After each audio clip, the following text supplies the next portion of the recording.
বিয়ার আগে না নিয়ে আমি একবার প্রেগন্যান্ট আসলাম। আজকে আমি মুক্তা ইব্রাহিমের বাচ্চাটা গুলাম এবং দালালদের নিয়ে কিছু কথা বলতে চাই।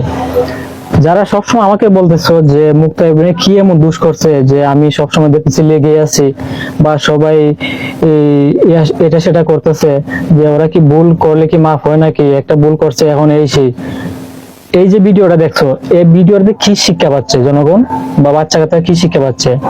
যারা বলতেছো যে একটা ভুল করছে করাতে আজকে এত কিছু হয়েছে, আসলে একটা না, এরা পাপ করতে করতে পাপের করে যখন পূর্ণ হয়েছে পাপের প্রায়শ্চিত্ত শুরু হয়ে গেছে। এরকম ভিডিও একটা না, এই ধরনের অশালীন ভিডিও, সামাজিক ভিডিও একটা না, হাজার হাজার ভিডিও আছে।